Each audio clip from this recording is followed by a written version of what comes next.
Melihat hal tersebut, Kabulu menghela nafas lega, dia masih sedikit gugup menghadapi kakak iparnya ini. Untungnya, pihak lain tertipu olehnya. Tuan, Kabulu melihat ke arah Qin Chen lagi, buru-buru dan hati-hati datang ke sisi Qin Chen, dan membungkuk. Itu tidak benar. Saroye tiba-tiba terbangun pada saat ini, muncul di samping Kabulu dengan desir, menjatuhkannya dengan keras, dan kemudian menatap Qin Chen dengan datar, "Tuan, kemanapun kamu ingin pergi, aku akan mengantarmu ke sana." Sial, hampir. Saroye berkeringat dingin. Sial, dia hampir tertipu oleh Kabulu ini. Tidak peduli apakah Xingli akan menjadi istrinya di masa depan, apakah dia akan menikah dengannya atau berapa banyak binatang komodo yang akan dia lahirkan akan selalu menjadi tuannya. Demi seorang wanita, menyerahkan Qin Chen ke monster bintang lainnya, bukankah ini akan merugikan diri sendiri? Wanita seperti apa yang cukup penting untuk menjadi pengikut Tuan Qin Chen? Saat ini, dada Saroye naik turun dan napasnya terengah-engah. Sial, dia hampir terjerumus ke dalam masalah. Jika Tuan Qin Chen mengira dia adalah orang yang akan memberikan kesempatan untuk menggendongnya kepada orang lain hanya karena seorang wanita, maka citranya di depan Tuan Qin Chen pasti akan sangat terganggu di masa depan. Aku takut masa depanku akan hancur total. Xingli hampir menghancurkan hati taunya. Saroye bernapas dengan cepat dan sangat ketakutan hingga hampir kehilangan akal. Kakak ipar, Kabru tercengang. Jangan panggil aku kakak ipar, percuma saja kalau kamu memanggilku ayah. Saroye mendengus dingin, belum lagi aku bukan kakak iparmu sekarang. Meskipun aku benar-benar kakakmu mertua, dibandingkan dengan membawa kehormatan Tuan Qin Chen, apakah wanita itu?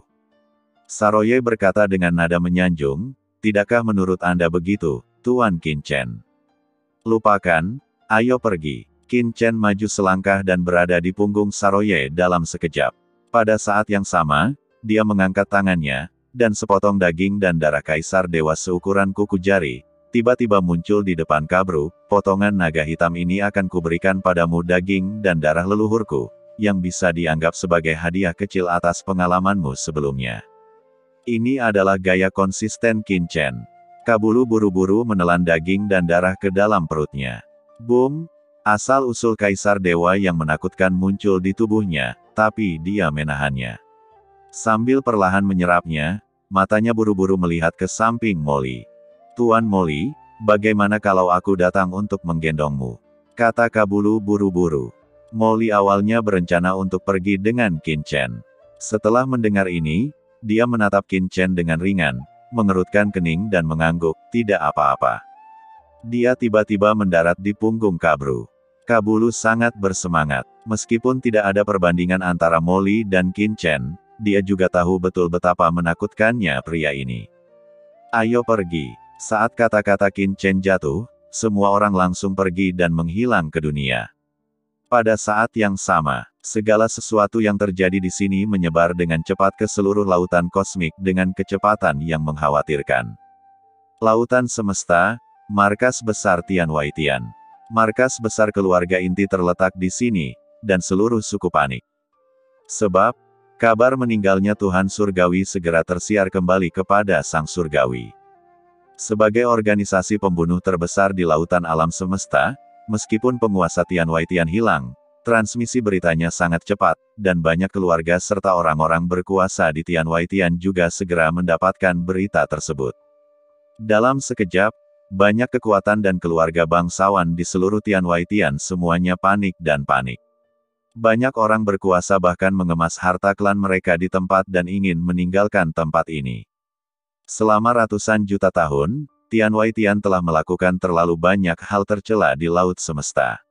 Tanpa penguasa Tianwei Tian akan kehilangan perlindungannya dan akan diburu oleh banyak kekuatan di laut semesta segera. Bagi keluarga bangsawan ini, itu akan menjadi akhir jika mereka ingin pergi lagi. Cepat, segera ambil semua harta etnis, kumpulkan semua jenius etnis, dan cepat pergi. Selama bertahun-tahun, klan kami telah menerima manfaat yang tak terhitung jumlahnya dari langit luar. Kami pasti akan menjadi sasaran.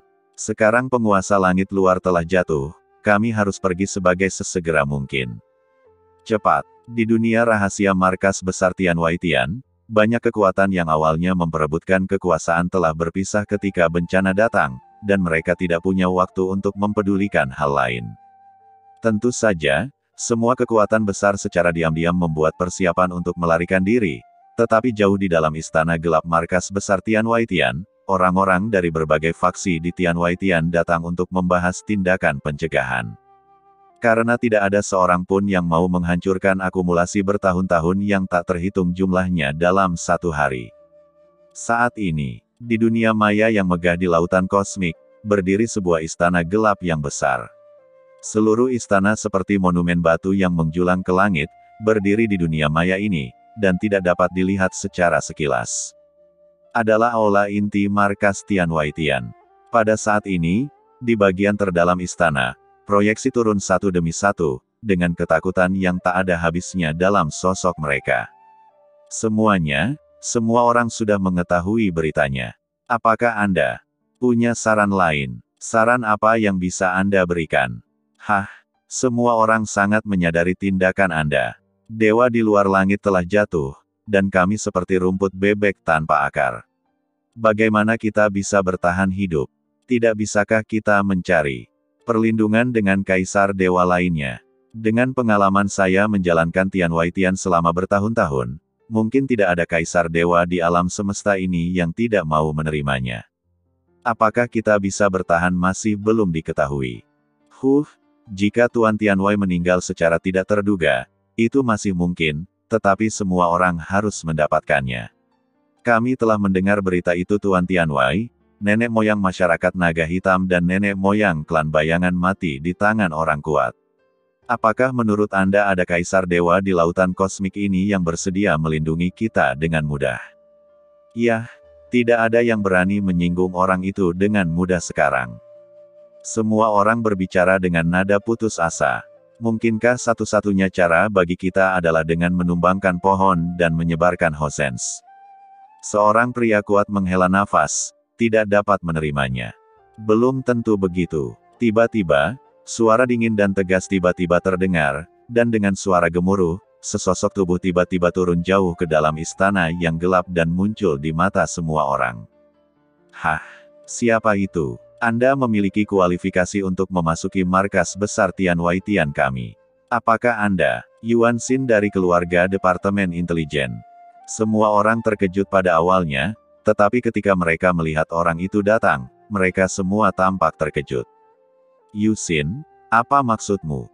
Seorang pria kuat berkata dengan suara yang dalam.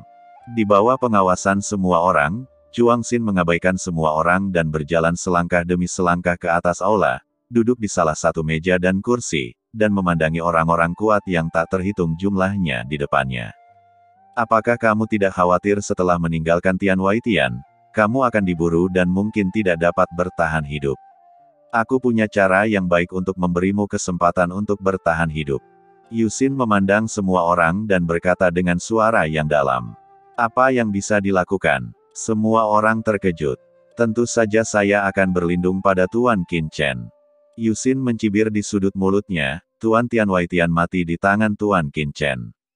Sekarang di lautan alam semesta ini, tidak ada yang berani menerima saya, Tianwaitian, dan mereka semua ingin mengambil keuntungan dari saya. Merobek sepotong daging, tetapi jika saya, Tianwaitian, menyerah kepada Tuan Qin Chen, maka saya, Tianwaitian, secara alami dapat dipertahankan dengan aman, dan hidup Anda juga dapat terlindungi. Apa, berlindung pada Qin Chen itu? Apakah kamu bercanda? Bagaimana ini mungkin? Seorang pria kuat berteriak tidak percaya. Banyak orang berkuasa di Tianwaitian yang sangat ketakutan dan marah, dan mereka semua dengan marah menegur Chuan Xin. Bukan karena mereka tidak mau menyerah kepada Qin Chen, tetapi karena orang-orang kuat itu bahkan berani membunuh penguasa Tianwaitian. Siapa yang tahu bagaimana sikapnya terhadap Tianwaitian? Bagaimana jika mereka dengan bodohnya ingin menyerah kepada pihak lain, tetapi pihak lain mengabaikan atau bahkan membunuh mereka ketika mereka kembali, kemana mereka bisa mengadu? Lagi, pihak lain bahkan tidak perlu membunuh mereka, mereka hanya perlu mengabaikannya. Jika mereka kehilangan kesempatan untuk pergi, mereka pasti akan menjadi santapan kaisar dewa kuat lainnya dan hanya bisa menunggu untuk mati. Bagaimana orang ini bisa menerima penyerahan kita?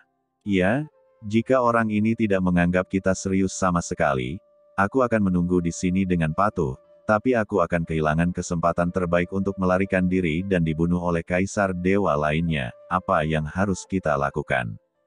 Semua orang berbicara dan memarahi. Ketika Yusin melihat ini, dia tidak mengucapkan sepatah kata pun. Dia hanya memandang semua orang dengan dingin dan mencibir di sudut mulutnya, seolah dia sedang melihat sekelompok idiot. Gerakan itu membuat semua orang perlahan-lahan kembali sadar. Mereka semua berhenti berbicara dan hanya menatap Yusin. Yusin, ketika kamu mengatakan itu, apakah kamu memiliki sesuatu untuk diandalkan? Seorang pria kuat mengerutkan kening dan tidak bisa menahan diri untuk tidak berkata dengan suara yang dalam. Tidak buruk, tapi apakah kamu punya informasi orang dalam? Teriak pria kuat lainnya. Yusin memandang semua orang dan berkata dengan acuh tak acuh, apakah Anda lupa dari mana saya kembali untuk melaporkan pekerjaan saya? Melaporkan pekerjaan saya. Semua orang terkejut, dan kemudian mereka sepertinya memikirkan sesuatu, dan mereka saling memandang dengan tidak percaya. Kamu baru saja kembali dari kota Nanyuan di Laut Semesta Selatan untuk melaporkan pekerjaanmu. Benar, kamu dipindahkan kembali karena kematian orang yang disergap oleh Sage Agung Chu, dan orang itu. Desis. Memikirkan asal-usul Qin Chen, semua orang tersentak dan tampak terkejut. Karena kematian Great Sage Chu dianggap sebagai masalah besar di Tianwaitian. Meskipun mereka, sebagai pejabat senior, tidak terlalu memperhatikannya, mereka setidaknya mendengarnya dan dengan jelas mengingat bahwa Great Sage Chu adalah karena dia mengambil alih. Klub Naga Hitam Barat, Yu Daseng dikirim ke Laut Semesta Selatan dalam misi pembunuhan 100 juta kristal kaisar. Sage Agung Cumong mati di tangan orang kuat bernama Qin Chen. Menurut informasi yang dikembalikan dari reruntuhan 10.000 dewa, orang kuat yang membunuh dewa surgawi sebelumnya juga bernama Qin Chen, yang juga berasal dari dewa surgawi. Laut Alam Semesta Selatan. Tidak, itu dari kota Nanyuan. Dikombinasikan dengan berita bahwa dia membunuh leluhur masyarakat naga hitam, dalam sekejap, banyak sekali petunjuk yang terhubung di depan semua orang.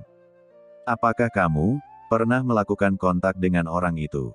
Seorang pria kuat berjubah hitam berkata dengan nafas yang kuat dan tidak mampu menahan kegembiraannya. Semua orang juga memandang dengan mata berapi-api.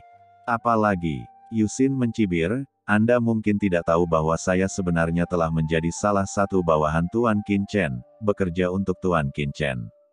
Oleh karena itu, saya hanya mengatakan bahwa saya akan bergabung dengan Tuan Qin Chen. Jika tidak, saya telah tersinggung. Tuan Qin Chen di kota Nanyuan. Bagaimana Anda bisa berpikir bahwa saya bisa kembali dengan selamat dari kota Nanyuan? Tanda tanya, apakah informasi yang kamu bocorkan itulah yang menyebabkan jatuhnya Tuan Surgawi? Seru seorang pria kuat, tidak mampu menahan ekspresinya. Idiot, informasi apa yang bisa saya bocorkan yang akan menyebabkan jatuhnya penguasa surgawi? Yusin memandang orang lain seolah-olah sedang memandang orang idiot. Akankah hidup dan mati pada tingkat ini dipengaruhi oleh sepotong kecil informasi? Petik 2. Pria itu tertegun. Jadi, saya bisa memberi Anda jaminan di sini, yaitu jangan membuat kekacauan, lakukan apapun yang perlu Anda lakukan, dan tunggu Tuan Qin Chen mengambil alih ketika saatnya tiba, kita akan sangat berharga. Jika saatnya tiba, Qin Chen akan lebih bersedia menerima kita, kata Yusin Gaosang. Tetapi jika pihak lain tidak menerima kita, atau tidak puas dengan sebagian dari kita dan ingin melenyapkan mereka, bukankah kita akan menunggu di sini untuk mati? Orang kuat lainnya mau tidak mau berkata. Yusin memandangnya sambil tersenyum, kalau begitu, apakah menurutmu kamu dapat bertahan hidup jika kamu pergi sekarang? Saya dapat memberitahu kamu dengan jelas bahwa begitu Tuhan Surgawi meninggal, saya khawatir kita akan diawasi oleh kekuatan yang tak terhitung jumlahnya. Selama bertahun-tahun, kita telah menyinggung banyak kekuatan. Apakah Anda yakin dapat bertahan hidup setelah keluar? Petik 2. Saya berani mengatakan bahwa hanya Tuan Qin Chen yang dapat melindungi kami. Mengenai ketidakpastian yang Anda katakan, itu benar Qin Chen akan menerima kalian semua. Tapi saya yakin selama semua orang bekerja sama untuk mempertahankan operasi Tian Wai Tian, niat membunuh Tuan Qin Chen terhadap Anda akan sedikit melemah. Bagaimanapun, Anda semua harus tahu bahwa hanya ada satu orang yang bisa memenangkan hati orang, yang paling banyak di dunia, itulah manfaatnya. Semakin banyak manfaat yang dapat Anda berikan kepada Tuan Qin Chen, semakin kecil kemungkinan Tuan Qin Chen akan membunuh Anda. Selain itu, tidak ada cara lain. Aku akan mengatakan ini. Jika kamu tidak bangun, tidak ada yang bisa aku lakukan. Setelah Yusin selesai berbicara dalam satu tarikan napas, dia berbalik dan bersiap untuk pergi. Tuan Yuxin, tolong hentikan. Tiba-tiba, seorang pria kuat buru-buru berbicara. Kami bersedia mengambil alih dunia luar di bawah kepemimpinan Tuan Yusin, dan menunggu Tuan Qin Chen datang dan mengambil alih. Ya, kami bersedia mengikuti pengaturan Tuan Yusin dan menjaga ketertiban dunia luar. Tolong tanyakan juga pada Yusin. Tuan, tolong pimpin saya dan tunggu. Banyak orang kuat berbicara dengan tergesa-gesa, dengan ekspresi tegas. Tidak ada orang yang bisa menjadi orang tingkat tinggi di Tian Wai Tian yang bodoh. Mereka semua tahu bahwa apa yang dikatakan Yusin memang cara terbaik, baik pergi secara diam-diam atau melalui cara lain, akan ada risiko yang sangat besar. Senyuman muncul di bibir Yuxin. Karena itu, kalian semua tolong dengarkan pengaturanku. Selanjutnya, segera, Yusin mulai membuat pengaturan. Di luar markas besar Tian Wai Tian. Di langit berbintang di alam semesta, mata banyak kekuatan di dekatnya telah diproyeksikan, menunggu perselisihan sipil di langit. Namun yang membingungkan mereka adalah menurut kecerdasan mereka, banyak kekuatan di Tian Wai Tian tampaknya mulai kacau, namun tiba-tiba, mereka menjadi tenang. Segala sesuatu di Tian Wai Tian berjalan normal, seolah-olah tidak terjadi apa-apa. Apa yang terjadi? Pasukan yang awalnya siap mengambil kesempatan ini untuk mengambil sepotong kue semuanya tercengang. Jika kekacauan tidak terjadi di Tian Wai Tian hari ini, semua orang akan menjadi kacau dan membiarkan mereka menyerang Tian Wai Tian secara langsung, tetapi tidak ada kekuatan yang berani melakukannya dengan gegabah. Karena tidak ada yang tahu bagaimana sikap orang yang membunuh dewa di luar surga terhadap surga. Pada akhirnya, mereka hanya bisa tinggal di dunia luar dan diam-diam menunggu peluang. Dan saat Tian Wai Tian kembali tenang, paviliun abadi berada. Seorang wanita dengan postur anggun, mengenakan kain kasa tipis, dan berpenampilan cantik sedang duduk bersila, melihat slip giok di tangannya. Aura kaisar yang menakjubkan melonjak dari tubuhnya, mekar dengan energi yang menakutkan. Di dalam slip giok itu, tercatat beberapa hal tentang reruntuhan 10.000 dewa. Wanita itu adalah Chu Yueli, penguasa paviliun abadi kota Nanyuan yang dipindahkan kembali ke markas besar paviliun abadi.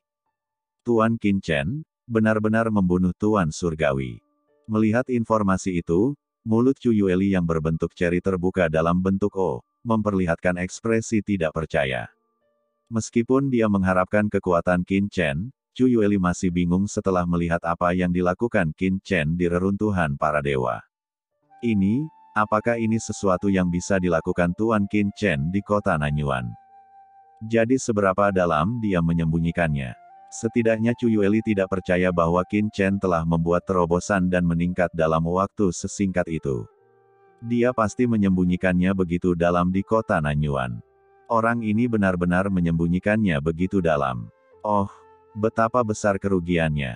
Wajah Chu Yueli penuh dengan kekesalan, penyesalan, keengganan, dan dia tampak tertekan. Meskipun dia adalah orang pertama yang berinvestasi di Qin Chen di kota Nanyuan dan orang pertama yang bergabung dengan tim, Chu Yueli selalu berpikir bahwa dia memiliki visi yang baik, tetapi sekarang dia memikirkannya, dia sangat kesal.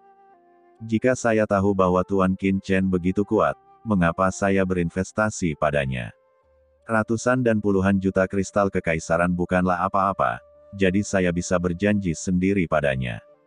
Jika aku tidak menjadi seorang istri, alangkah baiknya menjadi seorang selir. Sekarang, jika saya mencoba untuk mempertahankannya lagi, saya khawatir sudah terlambat. Chu Yueli sangat tertekan. Ledakan. Ketika dia mengalami depresi, aura mengerikan tiba-tiba datang dan langsung menyelimuti dirinya. Sebelum dia sempat bereaksi terhadap apa yang terjadi, dia menghilang dari kamarnya dalam sekejap dan berada di dunia yang luas. Di antara langit dan bumi, terdapat tempat duduk yang megah, dan di atas tempat duduk yang megah ini, terdapat orang-orang kuat dengan aura yang luar biasa duduk bersila. Orang-orang kuat ini memiliki postur yang luar biasa, seperti dewa, memandang Chu Yueli di bawah. Ayah, paman, dan orang tua. Chu Yueli buru-buru memberi hormat saat dia melihat sekelompok orang ini. Sekelompok orang di depannya adalah manajer dari banyak cabang paviliun abadi di Laut Semesta. Meskipun mereka bukan ahli tingkat Kaisar Dewa, di belakang mereka masing-masing terdapat banyak toko, bisnis, dan banyak tingkat Kaisar Puncak, ahli yang kuat. Meskipun Chu Yueli, dengan bantuan Qin Chen, juga menerobos ke alam Kaisar, dalam hal status, dia masih junior di Paviliun Abadi. Namun, begitu Chu Yueli memberi hormat, dengan keras, sekelompok sosok yang duduk bersila di depan mereka semua berdiri dan melangkah ke samping. Haha, keponakan Yueli, kamu tidak perlu bersikap sopan. Keponakan Yueli, aku pamanmu yang ke-13.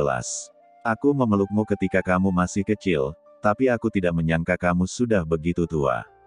Saya mendengar bahwa keponakan Yueli hanya menjabat sebagai Master Paviliun Abadi di kota Nanyuan.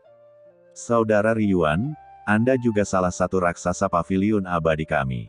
Dengan kekuatan keponakan Yueli, bahkan jika Anda bertanggung jawab atas setengahnya, dari Laut Alam Semesta Selatan, kamu juga salah satu raksasa Paviliun Abadi. Aku sudah menyerah. Serangkaian suara lembut terdengar, dengan kebaikan dan kelembutan, dan Chu Yueli tercengang. Paman-paman ini biasanya adalah raksasa di Paviliun Abadi, mereka tegas dalam membunuh dan penuh keagungan. Tepat ketika Chu Yueli bingung dan hendak berbicara, tiba-tiba, berdengung, sebuah kekuatan tak kasat mata datang. Begitu kekuatan ini muncul, semua orang termasuk Chu Yueli merasa seperti berada di langit berbintang yang luas, dan langsung menjadi sangat kecil. Chu Yueli mendongak dan melihat bayangan kehampaan turun di langit tak berujung, menjulang tinggi ke langit, jauh di atas, dan menguasai seluruh dunia.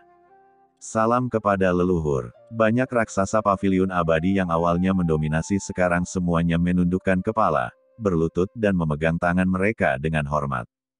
Orang di depannya adalah leluhur Paviliun Abadi. Dia telah bertanggung jawab atas Paviliun Abadi selama bertahun-tahun yang tak terhitung jumlahnya.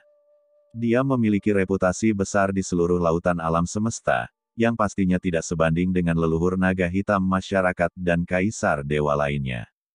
Nenek moyang Paviliun Abadi biasanya tidak muncul dengan mudah, namun jika muncul pasti ada peristiwa besar. Menghadapi semua orang yang berlutut dan menyembah, leluhur Paviliun Abadi mengabaikannya dan hanya memusatkan pandangannya pada Chu Yueli di bawah. Kekuatan tak terlihat langsung mengangkatnya. Nenek moyang Paviliun Abadi berkata sambil tersenyum, kamu adalah Chu Yueli. Yueli. Ini juniornya. Chu Yueli bingung dan berkata buru-buru. Oke, bagus sekali, saya tidak menyangka bahwa saya memiliki orang yang begitu berbakat di Paviliun Wangu, dan saya tidak memperhatikannya sebelumnya. Kata leluhur Paviliun Wangu sambil tersenyum. Chu Yueli tercengang, apakah dia jenius? Apakah kamu begitu bangga bahkan nenek moyangmu pun memujimu? Nenek moyang Paviliun Wangu tersenyum dan berkata, saya mendengar bahwa Anda mengenal Qin Chen dari kota Nanyuan. Chu Yueli hanya sedikit bingung ketika dia melihat leluhur Paviliun Wangu bukanlah orang pertama yang berinvestasi. Qin Chen tiba-tiba terbangun dan berkata dengan tergesa-gesa, ya, leluhur. Ya, lumayan. Nenek moyang Paviliun Wangu tersenyum dan mengangguk puas, ketika Qin Chen kembali dari reruntuhan para dewa, aku masih membutuhkanmu. Rekomendasikan orang ini kepadaku. Ini, Chu Yueli tampak ragu-ragu. Hah? Apakah ada masalah? Nenek moyang Paviliun Wangu mengerutkan kening. Tidak, kata Chu Yueli buru-buru. Meskipun dia tidak mengetahui sikap Qin Chen terhadapnya sekarang, menilai dari kontak sebelumnya dengan Qin Chen dan fakta bahwa Qin Chen membantunya meningkatkan tingkat kultivasinya, dia seharusnya tidak kesulitan menemukan cara agar Tuan Qin Chen bertemu dengannya, leluhur. Itu bagus. Nenek moyang paviliun abadi mengangguk sedikit, mengangkat tangannya, dan meledak. Aliran cahaya yang menakutkan memasuki pikiran Chu Yueli dalam sekejap. Dalam sekejap, aura di tubuh Chu Yueli melonjak dan naik. Dalam sekejap itu telah mencapai titik di mana Kaisar Puncak dekat dengan Kaisar Dewa setengah langkah. Ini adalah sinar dari proyeksi asli Cosmic Sea Avenue yang saya peroleh di zaman kuno, dan saya akan memberikannya kepada Anda hari ini. Kata leluhur paviliun abadi sambil tersenyum. Terima kasih, leluhur. Chu Yueli sangat bersemangat. Dia merasa bahwa dengan proyeksi asal mula Cosmic Sea Avenue, akan mudah untuk melangkah ke setengah langkah menuju alam Kaisar Dewa di dalam masa depan, dan dia bahkan mungkin bisa melihat sekilas jalan terakhir. Raksasa lain dari paviliun abadi di sekeliling memandang pemandangan ini dengan iri. Ngomong-ngomong, saya mendengar bahwa Anda memiliki hubungan yang baik dengan Qin Chen. Nenek moyang paviliun abadi memandang Chu Yueli sambil tersenyum. Gadis-gadis, wajar untuk mengejar pria kuat. Saya mendukung Anda, leluhur. Jika kamu bisa Qin Chen ada hubungannya dengan itu, bahkan jika itu hanya pelayan dari pihak lain, jangan khawatir, hadiah pertunanganku dari paviliun Wangu tidak akan kecil. Ah, Chu Yueli tertegun, bukan. Sangat tidak jujur. Hahaha, nenek moyang paviliun abadi tertawa, dan sosoknya menghilang seketika. Tekanan pada semua orang menghilang, lalu mereka semua mengangkat kepala dan berdiri, menatap Chu Yueli dengan penuh semangat. Haha, keponakan Yueli, tolong lebih sering berpindah-pindah di masa depan. Keponakan Yueli, kemarilah, ini adalah harta yang diperoleh Paman Qi beberapa tahun yang lalu, dan aku akan memberikannya kepadamu hari ini. Kapan? Datang dan duduk di rumahku. Seorang pria kuat terkenal maju dan mengepung Chu Yueli, yang tertegun. Apa yang dia tidak tahu adalah bahwa mulai saat ini, nasibnya terhubung dengan Qin Chen. Itu telah menjadi sangat berbeda. Saat ini, reruntuhan para dewa berada. Qin Chen dan rombongannya telah tiba di lembah tersembunyi. Tuan Qin, saya merasakan bahwa Anda telah membuat terobosan dalam takdir Anda sebelumnya. Mengapa Anda dan saya tidak berkomunikasi? Begitu penguasa klan surgawi turun, dia memandang Qin Chen sambil tersenyum, terangkat tangannya, dan berdengung, takdir yang luas sungai panjang muncul, langsung membungkus mereka berdua di dalamnya, dan menghilang. Apa yang terjadi? Saroye dan yang lainnya bingung. Kedua orang ini kawin lari.